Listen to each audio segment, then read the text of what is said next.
Well, this was a little bit of a weird one, if you ask me. It felt like a bit of a FIFA game from my career mode. As soon as Leeds went down to 10 men, we weren't as good. Anyone else feel like that's what happens in FIFA? Anyway, guys, it's a 2-1 win against a team that are fighting to stay in the Premier League, and it could have so easily have gone a different way. I'm so proud of the team, so happy with this result, and of course it does mean we can go against Tottenham in the North London derby, go to their stadium and get Champions League football with a win. I mean, it's a hell of a thought. I would love to do that. So this is what happened in the game. We scored very early, 5 minutes in. Huge mistake from the goalkeeper, Melier. He tried to shift it onto his left foot from his right, maybe look for a pass. And Nketiah, he's just so quick on it. He did that against Southampton last season, I remember. He seems to be much better than most strikers we've had over the years at just pressing, and that's what Arteta likes. I really hope Nketiah is here next season, or at least I hope we sign him up on a new deal. I've said it a few times. We just need to protect that asset, the player, because if we're not going to have him play for us, at least we'll get money for him. Just losing him on a free would be an absolute travesty. And then 5 minutes later, he scored what was a fantastic team goal. Martinelli down that left side had Ayling on strings and eventually got Ayling sent off. It was an awful challenge. I wish I could just show you an image. Like if they had an image here, that'd be really cool. But yeah, Ayling, ex-Arsenal player, funnily enough, years and years ago, a two-footed challenge. And then it was a yellow, turned into a red. But it was weird. At this point here, we were absolutely dominating. And I would say the rest of the first half, we dominated the game. We had unbelievable amounts of shots compared to their nothing. And I don't know what happened in the second half. Well, actually, no, I do. It would have been a case of, look, guys, we've got Tottenham on Thursday. This game's done. Just don't get out of third gear. Just kind of relax. Just get the win. And then this happened. Their first corner of their game, only 2 touches in the box, a header from the corner onto the actual finish itself. Those were the 2 touches they had so far in the game, and they scored. It's just unbelievable. And of course, it wouldn't be an Arsenal game without it, making it harder for ourselves. But to be fair, even though we didn't have as much control for the rest of the second half, I don't think we ever looked like we were in any real danger. Let's have a look at the lineups and the ratings here. Nketiah with both goals, of course, is going to get a high rating. But honestly, I've got a couple of names I want to mention. Tomiyasu playing out on the left side. Incredible. Honestly, that is what we should be doing on Thursday and the remaining 2 games after that. Tomiyasu, left back, please. That's fine by me. Cedric on the right did okay. Good crosses. Well, half of his crosses, I would say, were okay. The rest were, yeah. I've got to give a shout to El Neni as well. Again, just dominant in midfield. Fantastic next to Granit Xhaka.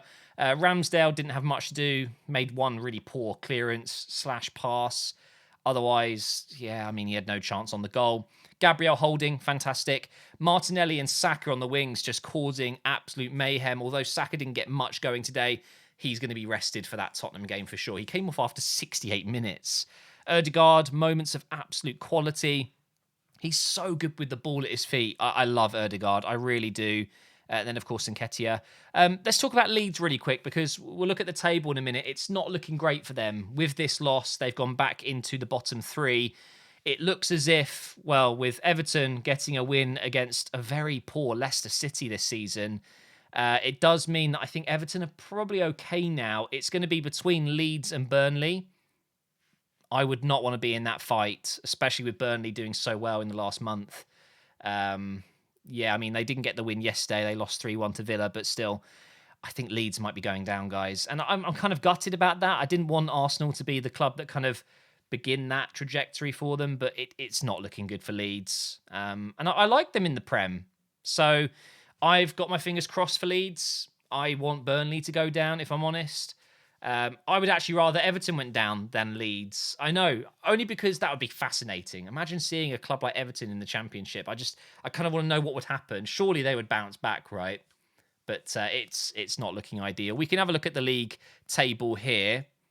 After 36 rounds, obviously some teams still have a few more games to play. So, yeah, with that loss, they've got Chelsea next.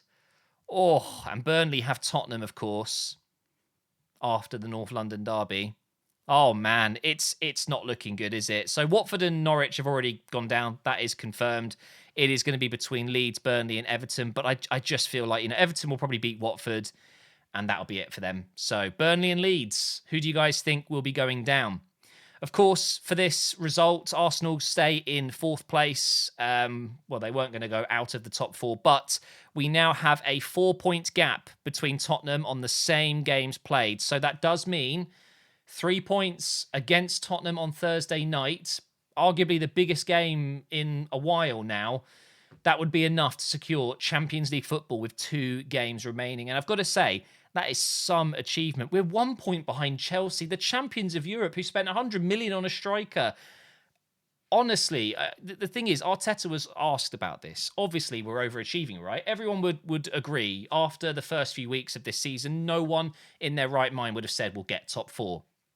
But what Arteta said was fascinating to me, and this is why I think he will be a top coach. He already is. He's going to be a top level coach. He said that opinions and expectations change. And in the last few months, we have then gone on great runs. We've done really well. We had a little bit of a blip, 3 losses, but the expectation has changed from the start of the season, and now we're pretty much expected to be here.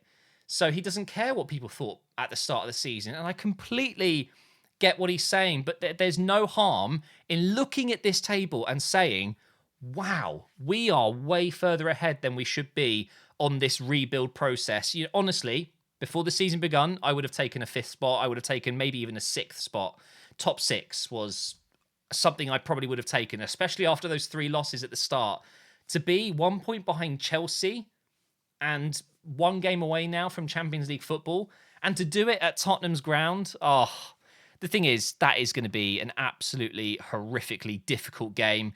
Tottenham simply have to win, so they're going to be going for it. And, it wouldn't surprise me if Son turns up, Kulusevski, Kane do some serious damage. But do you know what? I'm backing the boys. I'm going a 2-1 win at the North London derby, and we will be celebrating in their stadium the return to the top 4.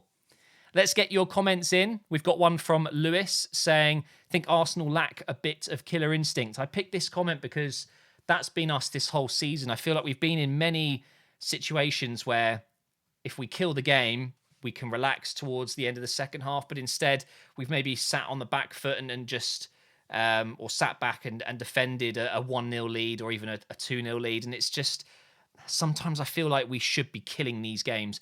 You can't say at half-time we shouldn't have been 3 or 4-0 up. We should have been. And that would have completely taken the edge off the game.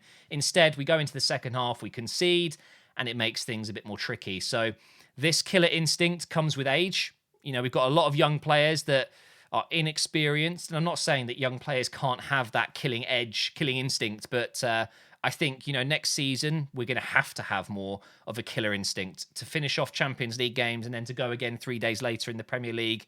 It's not going to be an easy season. You've got to remember, we've had it easy this season. This is the least we've played in a calendar year for a long time without European football. And of course, going out of other competitions. So it's really helped us. We've got one from Dylan here. The first half was near perfect from defence and in attack. Slightly dipped from that in the second half as Leeds scrambled. But a big 3 points bring on Thursday.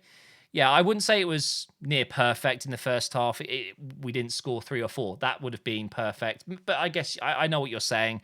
Yeah, Leeds really could have done something in the second half, and I would have never, ever forgotten that. Harley said, special win, we deserve this. Eddie Nketiah has been brilliant, and let's smash Tottenham on Thursday. Honestly, I'm a nervous wreck for that game. Right now, it's Sunday, and it's all I'm thinking about. A couple of days' time, I might even have to stream that one. I don't know, I'm not promising anything, but wow, what a game that's going to be. And Joshua here says, Pepe looked disinterested. So he came on for Saka, my boy Saka. He came on in the second half, replaced Saka, and just didn't do anything really, if I'm honest. Yeah, disinterested is maybe the right word. I think he knows that his time is coming to an end at Arsenal. I for sure believe we're going to try and move him along. The problem is we're not going to get anything near the 70 odd million we paid for him. I think we'd be lucky to get 30. But do you know what? It wouldn't surprise me. A player with Pepe's quality, which we know he's got. We saw it in AFCON. We saw it for a couple of weeks after AFCON. He's in form, or when he's in form, he's a very good player. And if he did end up at Napoli, or if he went back to France, or who knows, I bet you he'll play really well and people will go, oh, that's why he was 70 million, you know? I'd rather have Tavares on the pitch than him. I'm not so sure about that myself. But honestly, guys, it's absolutely huge today. It really is. A loss here would have been awful because then you go into the Tottenham game. And, you know, being upfront with you guys, I still think Tottenham do have a better team. They have a better squad. They have a better manager. We could have lost that, and then before you know it, we're going into the final 2 games with 1 point behind between us, and that we would just bottle it, wouldn't we? Newcastle and Everton, 2 very tough games for us. So the fact that we can win today and go to Tottenham with that win today and finish the season there, and then it doesn't matter.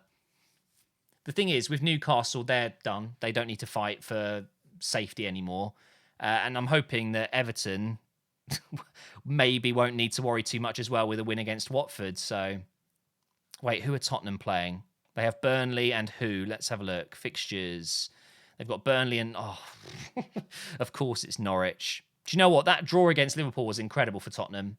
Obviously, a win would have been better, but just to even get a point in there was very good. So that's given them something. But honestly, if they beat us here, Burnley is not an easy game, but yeah, they should win that. And then they win at Norwich. It's just going to be down to Arsenal winning our final fixtures. And they're harder. They're harder fixtures. Obviously, ignore Orlando and Chelsea here. That's club friendlies. Yeah, it's going to be an interesting final few weeks. I'm really excited to see how it pans out.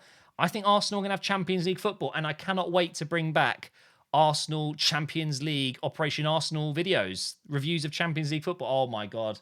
Cannot wait. Thank you for watching, guys. And I will see you Thursday night to review the Tottenham game when we've won 2-1, okay?